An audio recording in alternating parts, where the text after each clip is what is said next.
se salvará. El que rechaza perecerá. Créelo ahora, oh pecador, acepta a Cristo, el Salvador. La vida pasa, el fin vendrá. Que de tu alma, ¿a dónde irá?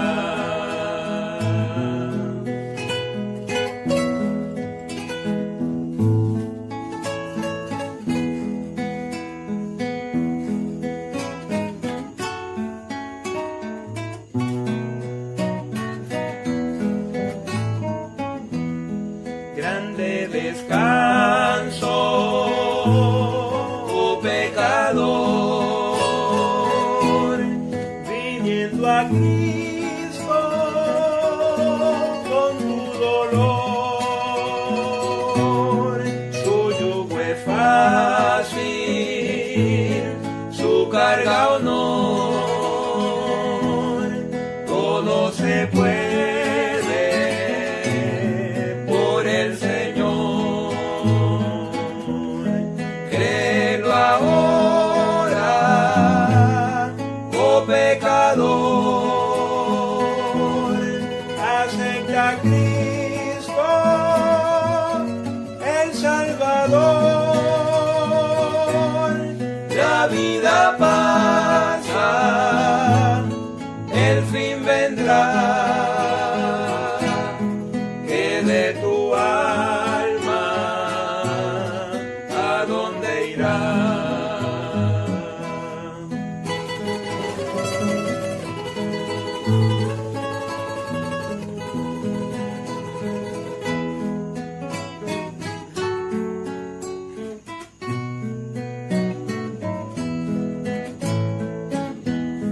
Grande regalo, oh pecador, la vida eterna en el Señor. Mas el pecado pago tendrá, lago de fuego el juez dará. Créelo ahora, oh pecador, acepta a Cristo, el Salvador. La vida pasa, el fin vendrá. Que de tu alma, ¿a dónde irá?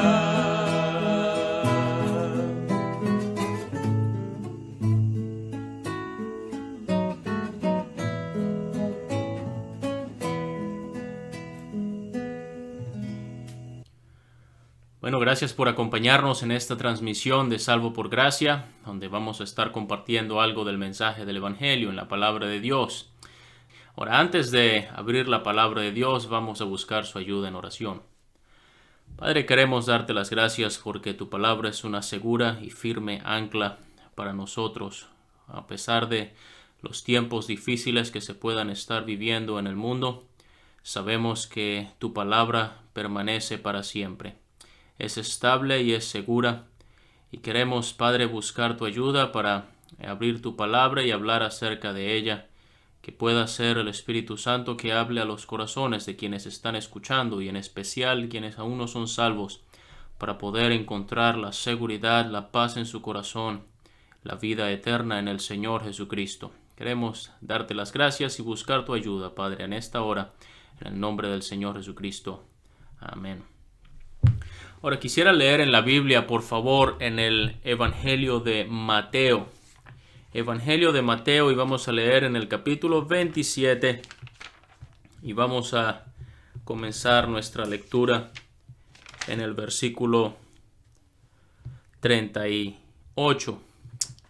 Versículo 38 está refiriéndose a la crucifixión del Señor Jesucristo. Mateo 27, 38. Entonces crucificaron con él a dos ladrones, uno a la derecha y otro a la izquierda. Versículo 44. Lo mismo le injuriaban también los ladrones que estaban crucificados con él. Ahora el Evangelio de Lucas y el capítulo 23. Evangelio de Lucas, el capítulo 23. Y vamos a leer comenzando en el versículo 32. Está narrando los mismos acontecimientos. Dice así la Biblia. Llevaban también con él a otros dos que eran malhechores para ser muertos. Y cuando llegaron al lugar llamado de la Calavera, le crucificaron allí. Y a los malhechores, uno a la derecha y otro a la izquierda. Y Jesús decía, Padre, perdónalos porque no saben lo que hacen. Versículo 35. Y el pueblo estaba mirando y aún los gobernantes se burlaban de él, diciendo, a otros salvó, sálvese a sí mismo, si este es el Cristo, el escogido de Dios. Versículos 39. Y uno de los malhechores que estaban colgados le injuriaba, diciendo, si tú eres el Cristo, sálvate a ti mismo y a nosotros. Respondiendo el otro le reprendió, diciendo, ¿ni aún temes tú a Dios estando en la misma condenación? Nosotros a la verdad justamente padecemos porque recibimos lo que merecieron nuestros hechos, mas éste ningún mal hizo. Y dijo a Jesús, acuérdate de mí cuando vengas en tu reino. Entonces Jesús le dijo, de cierto te digo, que hoy estarás conmigo en el paraíso.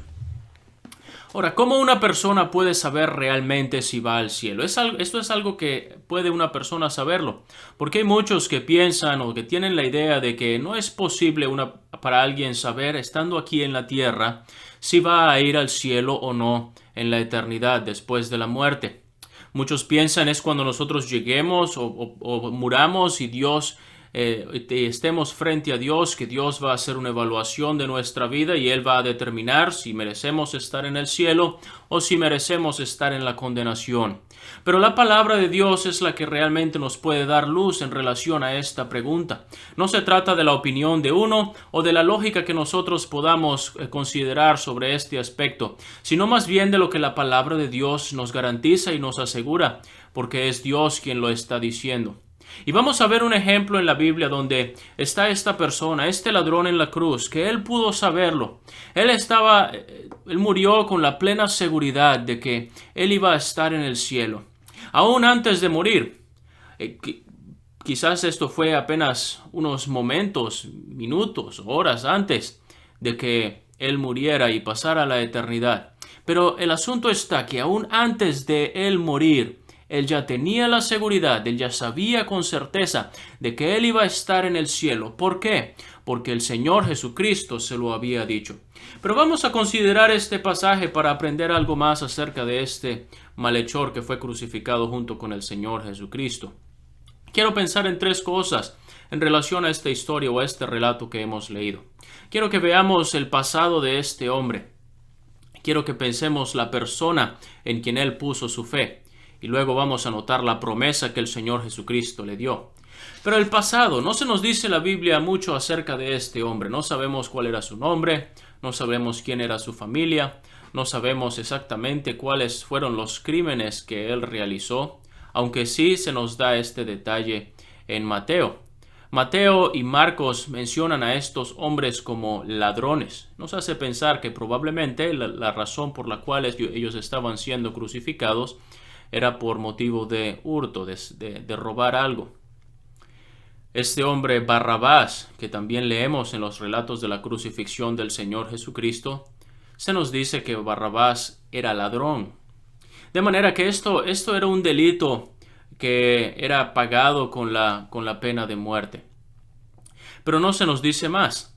Otra palabra que se nos utiliza y la leímos allí en el Evangelio de Lucas capítulo 23 es la palabra malhechor.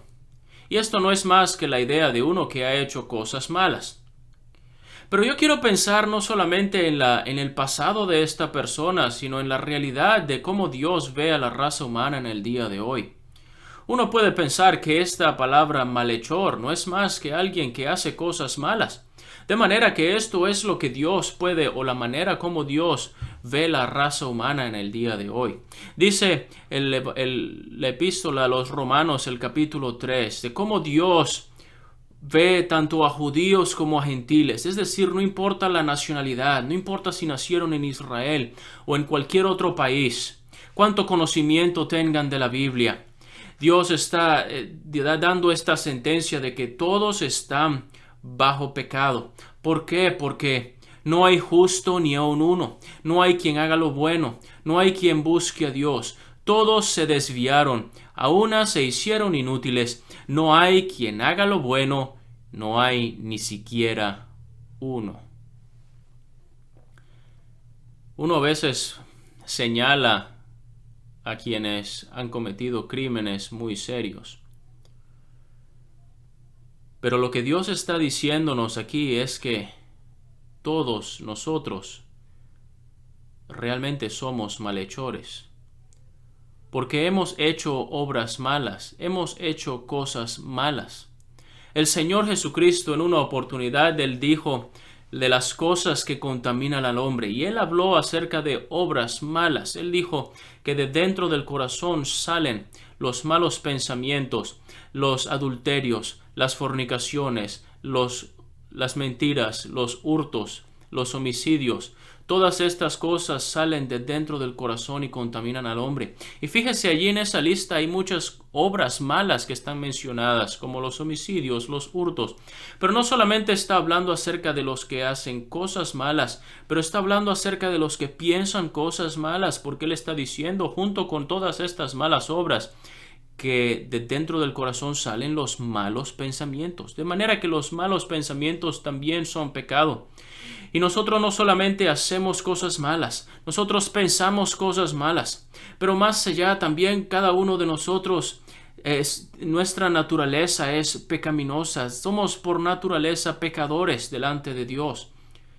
Fíjese, el Señor Jesucristo en una oportunidad hablando a las multitudes, Él les dijo, si ustedes, siendo malos, sabéis dar buenas dádivas a vuestros hijos, o siendo malos hacéis cosas buenas.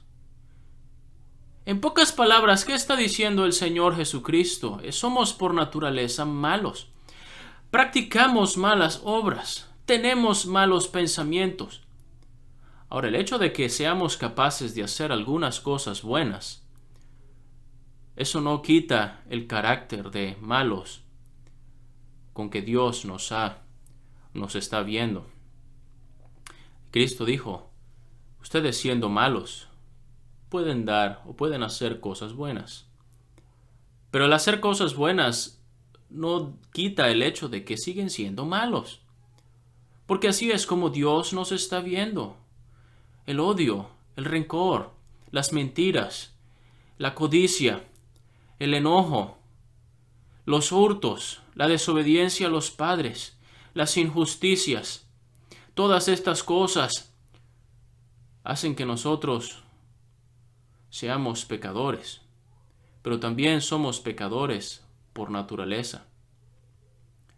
Y por eso cometemos pecado también. Por ejemplo, yo no sé si alguna vez ha visto algunos de estos videos donde se muestra a un león o un tigre, una fiera, estar con un ser humano sin hacerle ningún daño. Algunas personas lo han hecho. Ahora, el hecho de que esta fiera pueda estar por unos momentos con un ser humano y pueda llevarse bien y no ser violento en esa ocasión, no quiere decir que ese tigre deja de ser tigre.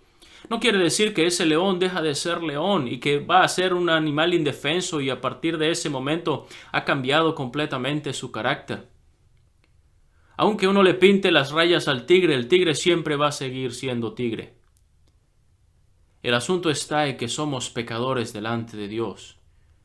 Y aunque el ser humano se esfuerza, y puede ser que lo haga, que haga cosas buenas y que haga buenas obras, eso no cambia el carácter del ser humano, y por eso necesita haber un nuevo nacimiento en la persona. Y por eso queremos hacerle esa pregunta: si ha usted tenido este nuevo nacimiento, el momento en el cual se ha arrepentido de sus pecados y Dios le ha dado una nueva vida, un nuevo corazón. Porque queremos centrar este mensaje no solamente pensando en el hombre que fue salvo y que tuvo esa seguridad en que iba al cielo, pero queremos pensar en ese hombre que estaba en el medio de estos dos malhechores, el Señor Jesucristo, Dios manifestado en carne, el eterno Dios, el perfecto Dios. Porque el ladrón que estaba crucificado junto al Señor Jesucristo, él dice que todas las cosas que ellos habían hecho merecían este castigo. Es decir, este hombre había pecado, había cometido un delito. Y él dice: nosotros estamos padeciendo porque recibimos lo que merecieron nuestros hechos. En pocas palabras, la condena y el pago que ellos estaban recibiendo era justo. Pero él dice acerca del Señor Jesucristo: ningún mal hizo. No solamente el ladrón reconoció esto, Judas lo reconoció diciendo: he entregado sangre inocente. Pilato, cuando le juzgó, él dice de él: no hallo ningún delito en este hombre. Los mismos líderes religiosos de aquel entonces trataron de traer testigos falsos para decir cosas contra el Señor Jesucristo, pero dice que ni aun ellos concordaban. ¿Por qué? Porque todo lo que estaban diciendo lo estaban inventando. Él no había cometido pecado. Él era santo y perfecto. Desde su nacimiento el ángel dijo de él: el santo ser que nacerá será llamado Hijo de Dios. Y durante su ministerio en la tierra, el Señor Jesucristo le dijo a las personas: alguno de ustedes me culpa o me redarguye de pecado. Nadie podía señalarle de pecado, nadie podía decir de algo malo que él había hecho, nadie podía decir de algo malo que él había dicho. Y Dios mismo declaró de él: este es mi Hijo amado en quien tengo complacencia. Él era perfecto, inocente, sin embargo, siendo el Hijo de Dios, siendo santo, él fue a la cruz para tomar nuestro lugar. Si ve, el otro ladrón, él estaba diciendo: sálvate a ti mismo y sálvanos a nosotros. Pero esto no era posible. Cristo, si él se salvaba a sí mismo, no iba a haber ninguna salvación para ninguno de nosotros. Y para poder salvarnos a nosotros, él por amor, por gracia, por misericordia, no se salvó a sí mismo, sino que como un sustituto murió en nuestro lugar.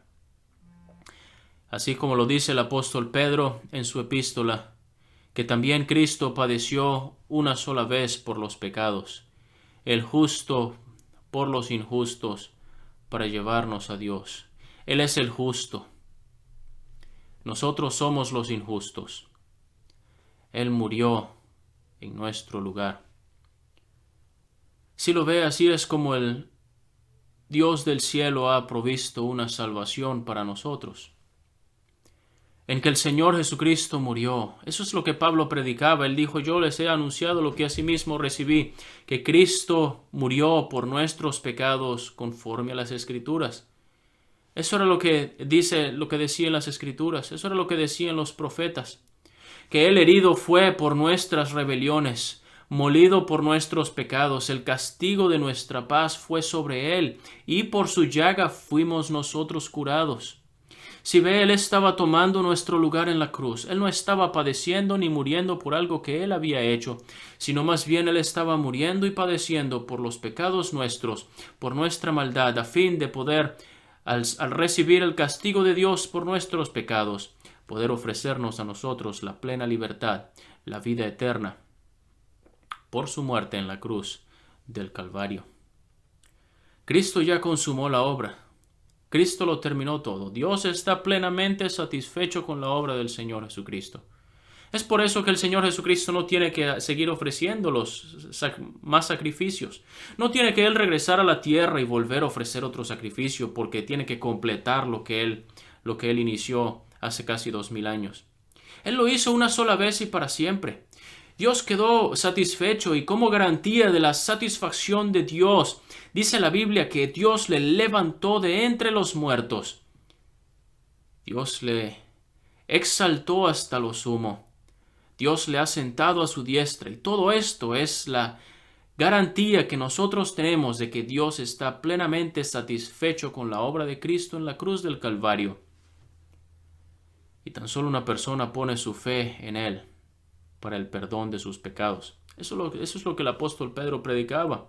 Lo que él dice: todos los profetas dan testimonio de que todos los que en Él creyeren recibirán perdón de pecados por su nombre. Si lo ve, el perdón de pecados no está en lo que yo pueda hacer, no está en mis buenas obras que yo pueda ofrecerle a Dios. No hay nada que yo le pueda ofrecer a Dios que pueda ser igual, ni por supuesto, ni mucho menos mejor de lo que Cristo ya hizo en la cruz del Calvario por nosotros. Su obra en la cruz es suficiente. Y por eso lo único que la persona tiene que hacer es recibir, apropiarse de ese mensaje, apropiarse de esa obra, recibir a Cristo como Salvador, creer en Él, descansar plenamente en lo que Él hizo en la cruz. ¿Sabe? Muchas personas no quieren reconocer su pecado y que Cristo es el único que les puede salvar, sencillamente por orgullo. Muchos ni siquiera quieren reconocer que son pecadores. Muchos quieren hacerse la idea de pensar: yo puedo hacer algo bueno para ganarme el cielo. Y esto se debe al orgullo que hay en el corazón. Por eso Dios espera el corazón contrito y humillado. Aquel que deja su orgullo, que deja su arrogancia para humillarse delante de Dios, reconociendo: yo no puedo hacer nada. Y Cristo lo hizo todo. Y descansar solamente en su obra. Este hombre en la cruz dejó su orgullo. Y él dijo: acuérdate de mí cuando vengas en tu reino. Su única esperanza estaba en Cristo. No había obra que él pudiera hacer. ¿Y cuál es la promesa que el Señor Jesús le da?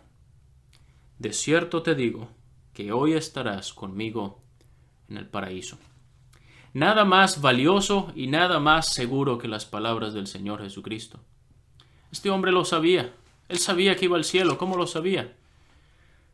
Cristo se lo dijo. Y sabe, mi apreciado oyente, lo que le estamos predicando el día de hoy es que el mismo Cristo que le dio esta promesa a este hombre estando allí en la cruz, es el Cristo que le está dando a usted esta promesa. De cierto te digo, el que oye mi palabra y cree al que me envió, tiene vida eterna y no vendrá a condenación, mas ha pasado de muerte a vida. ¿Puedes encontrar alguna seguridad mayor que la que Cristo puede dar? No la hay. Cristo te da esa seguridad.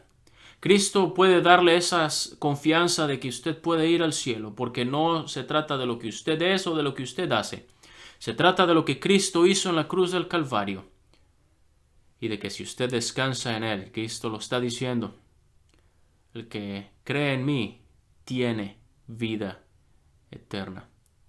Así como le dijeron aquellos predicadores al carcelero en el libro de Hechos: cree en el Señor Jesucristo y serás salvo.